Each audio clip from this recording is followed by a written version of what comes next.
as I was opening up the episode, I know that there is this perspective out there about work-life balance. And that's something you don't believe in. You believe in something different. So let's share this. What is this thing called integrative lifestyle, and how is that different than the popular belief that we hear today? I love this question, and it's one of those things that's such a debate for people because it's going against a social norm, right? Yeah. We hear so much, and people don't understand the power of words. People don't understand what it does to not only our mental state, but our physical state. We perceive ourselves as incapable in our mind, in our bodies, in our souls. And so it's one of those things that I'm here to challenge the status quo because I shouldn't be here, period. There's been things that, if you follow my story, there's reasons I shouldn't be here. But if I am here, I believe that I'm here for a purpose, and I believe Jake is here for a purpose. And if you're listening today, you are here for a purpose as well. And I believe that without life, there is no business.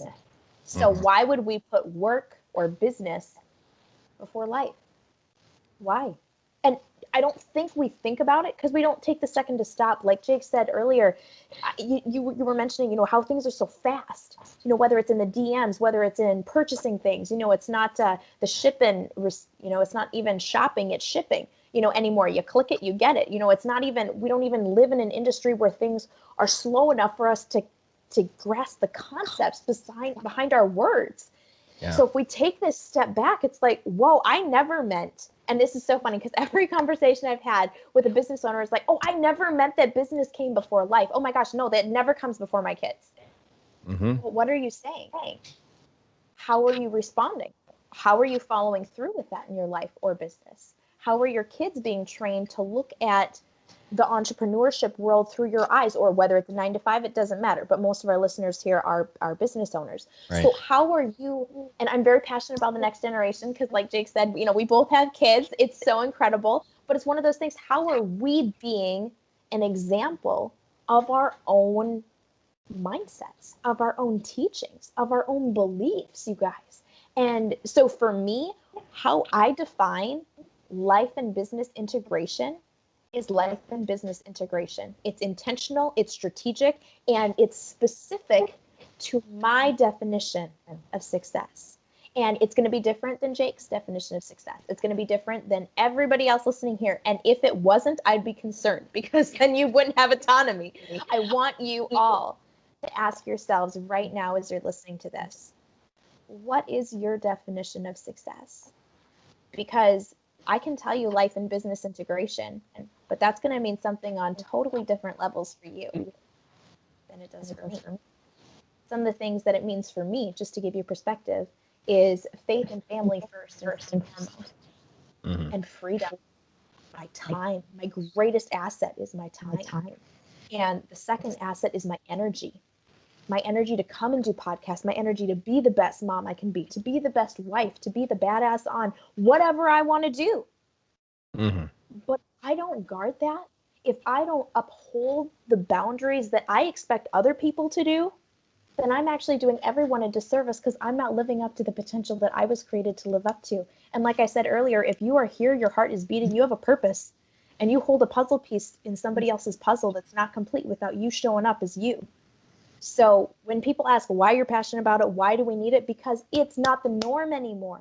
I think that when the world was slower, it kind of forced us to put life first because we had to take care of life before we went to work. We got in the car and we went and, had to commute to work, right? Work is at home. I'm at my home. Jake's in his home, or even if we're in our offices, I don't care where you find yourself. There's such a easy, not easy, it's a lot less strenuous to do work. So what happens? Work, life versus life, work. And that's the transition. That's the pivot that I challenge each and every one of you to think about today. It's the power in your words, the power in your thoughts, the power in your actions. Which one is going first? My dad always used the old saying, and you've all probably heard this, don't put the cart in front of the horse. Well, duh, don't put the cart in front of the horse. But how many of us are doing that without knowing we're doing that? Like it's when we put it in something like a metaphor, like a cart and a horse, it sounds stupid. But we do it all the time. So when we take that moment to reflect, to slow down and be like, hey, analyze, is this actually in alignment with what I'm doing? Is this in alignment with who I am? Is this in alignment with what I want to accomplish for myself, for my legacy, for, X, Y, and Z? That's where things change. And the reason I'm even more passionate about this, you guys, is because I've had the privilege. I say privilege because it is truly a privilege to work with very successful people that don't have successful lives. There's a difference between successful in business and successful at life. And if I could encourage you to do one thing, I would encourage you to define what that successful life is, because if it includes business, you can have all of that. But if you don't have a successful life, the business will never be worth it. It will never, ever achieve what it is that you desire in this life. And we have one shot. You guys, we have one shot at this. So don't wait for tomorrow. Don't wait for next year, next quarter. I don't care. It's all about what we do today, how we do it, and why we're doing it. And Jake talks about, going deep and really digging into what it is that you're doing. So like this shouldn't be new for you guys to hear. This shouldn't be, this is going to be repetition at this point. I'm preaching to the choir. But at the same time, allowing yourself to take that step back and analyze where you are at. I think 2020 really caused a lot of people to do that with quarantine, but those were a lot of people that were in that busy world. I don't know if it affected entrepreneurs the same way. So I'm seeing kind of a divide in that as well. Many people quit their jobs or lost their jobs, so they have kind of joined ranks with us. Not that there was a greater than or less than. It's just a different tribe. And welcoming them into the family, I can sense this like, oh my gosh, you would do that before you would go with your kids? I would never do that at corporate. But why is it okay when you can work from home and have your computer on and just throw on a show for your kid? Like, what is that for you? And that's why I use the word integration, because I don't believe in balance. Integration is intentional.